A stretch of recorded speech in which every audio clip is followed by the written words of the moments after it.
രാത്രി നമുക്ക് കുറച്ച് വീഡിയോസ് ഒക്കെ എടുക്കാൻ വേണ്ടിട്ടുണ്ടായിരുന്നു. പിന്നെ മേക്കപ്പ് എങ്ങനെയുണ്ട് നല്ല. ഈ മാല ഞാൻ ഫ്ലിപ്കാർട്ടിൽ നിന്ന് മേടിച്ചു. കളർ പോകത്തില്ല എന്ന് പറയാൻ പറ്റില്ല, കളർ പോവും. ഈ ഗോൾഡ് മാറിയിട്ട് ഒരു റോസ് ഗോൾഡ് ആവും. ഈ കത്തി എടുത്ത് വെച്ച് നിൽക്കുന്ന എന്തിനാന്ന് വെച്ചിട്ടുണ്ടെങ്കിൽ ഒരു ഷൂട്ട് ചെയ്യാൻ വേണ്ടിട്ട്. എനിക്ക് അങ്ങനെ ഇരുന്നപ്പോൾ സീരിയൽ കില്ലർ വൈബിൽ ഒരു ഷൂട്ട് എടുക്കാൻ വേണ്ടിട്ട് തോന്നി. പക്ഷെ ഞാനത് യൂട്യൂബിൽ പോസ്റ്റ് ചെയ്യില്ല, കാരണം യൂട്യൂബ് മാമൻ പറയും ഞാൻ കാര്യം മനസ്സിലായില്ലേ, ആ സാധനമാണ് ഇറങ്ങി പോകാൻ പറയും. ഈ ഉടുപ്പ് എനിക്ക് ഭയങ്കര ഇഷ്ടമായി. 2-3 ദിവസം ഞാൻ ഇത് തന്നെ ഇട്ട് നടക്കുവായി. പിന്നെ റൂം മേക്കോർ പ്ലാൻ ചെയ്യുന്നതിന്റെ ഭാഗമായിട്ട് വാങ്ങിച്ചതായിരുന്നു ഈ പൂ. അതവിടെ പൊടി പിടിച്ചിരിക്കാൻ തുടങ്ങിയിട്ട് കുറച്ചായി, ബാക്കിയൊന്നും നടക്കണം. നമുക്ക് നമ്മുടെ സീരിയൽ കില്ലർ ഷൂട്ടിലേക്ക് തിരിച്ചു വരാം. ചോരയുടെ ഒക്കെ ഒറിജിനാലിറ്റി ഉണ്ട്. അതിന്റെ 2 ഉപ്പി പെയിന്റ് ആണ്. ഈ വൈറ്റ് കളർ ഡ്രസ് ഇട്ടിട്ട് ഈ പെയിന്റ് ഒക്കെ എടുത്ത് ഒഴിക്കാനുള്ള എന്റെ മൈൻഡ് സെറ്റ് ഉണ്ട്. ഇത് പിന്നെ അടുത്ത ദിവസത്തെ ക്ലിപ്സ് ആട്ടോ.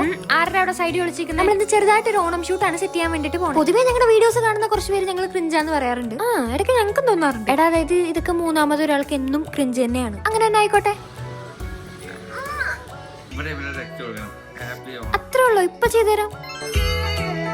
പിന്നെ കുറച്ചു നേരം ഞങ്ങൾ ഇരുന്ന് ഓർമ്മകളായവർക്കുമായിരുന്നു. കാരണം 2-3 വർഷം മുന്നേ ഞങ്ങൾ ഇങ്ങനെ പറഞ്ഞിട്ടുണ്ടായിരുന്നു ഒന്നിച്ചൊരു അത്ത ഇടണം എന്ന്. വർഷങ്ങളൊക്കെ എത്ര പെട്ടെന്നാടാ പോണേ. ഇപ്പൊ കുറച്ച് ദിവസം കഴിയുമ്പോൾ ഞാനൊക്കെ അമ്മൂമ്മയോ. സ്റ്റേജ് 2 പൂവിരുക്കൽ പരിപാടി ആരംഭിക്കും. എന്റെ അമ്മ ഒരു സൈഡിലിരുന്ന് പണിയെടുക്കുന്നു, ലിവൻ വേറൊരു സൈഡിലിരുന്ന് പണിയെടുക്കുന്നു. ഞാനാണ് ഇവർക്ക് 2 പേർക്കും പണി കൊടുക്കും. ഞാൻ ഇങ്ങനെയൊക്കെ ചെയ്യാറുണ്ടെങ്കിലും പാവൊന്നും പറയാറില്ല. ഇനി സ്വല്പം മ്യൂസിക് ആയാലോ.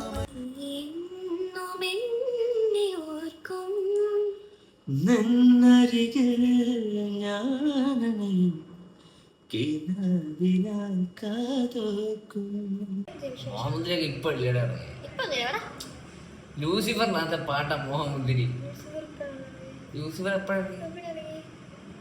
ഞങ്ങൾക്ക് അടിയുണ്ടാക്കാൻ പ്രത്യേകിച്ച് കാരണമൊന്നും വേണ്ടതുണ്ട്. ലൂസിഫറിന്റെ പേരിലായിരുന്നു അടുത്ത കാര്യം. ഞാൻ പറയുന്ന മണ്ടത്തരാന്ന് എനിക്കും അറിയാം, അവനും അറിയാം, എന്നാലും ജീവിക്കണ്ടേ. പിന്നെ കുറച്ച് ഫോട്ടോസ് ഒക്കെ എടുത്തിട്ടുണ്ടായിരുന്നു. ഇനി ഞങ്ങൾ ചെറുതായിട്ട് തുടങ്ങി വലുതായിട്ട് അവസാനിച്ച് ഞങ്ങളുടെ അത്തം കാണിച്ചു. മര്യാദയ്ക്ക് ഒരു സൈഡിൽ നിന്ന് കുറച്ചിട്ടിട്ട് ഞാനും അമ്മയും കൂടെ നിർത്താൻ നോക്കുമ്പോൾ അവിടെ ഇച്ചിരി കൂടെ ആയിക്കോട്ടെ, ഇവിടെ ഇച്ചിരി കൂടെ ആയിക്കോട്ടെ എന്ന് പറഞ്ഞ് ഇത്രയും വലിയ അത്തം നോക്കിയത് അവൻ ഒറ്റ കാണാൻ കുറച്ച് ഭംഗിയൊക്കെ ഉണ്ടല്ലേ. പിന്നെ ഇത് വന്നിട്ട് കാൻഡിഡ് ഫോട്ടോ ഇട്ടാൻ വേണ്ടി ഞാനും എന്റെ അമ്മയും കൂടെ കൊച്ചു വർത്താനം പറഞ്ഞു. അത് കഴിഞ്ഞ് പുറത്ത് പോയിട്ട് വന്നപ്പോഴേക്കും അവൻ തിരിച്ചവന്റെ വീട്ടിൽ പോയിട്ടുണ്ടായിരുന്നു. സബ്സ്ക്രൈബ് ചെയ്യുന്നവർക്കെല്ലാം പരീക്ഷയ്ക്ക് നല്ല മാർക്ക് കിട്ടട്ടെ.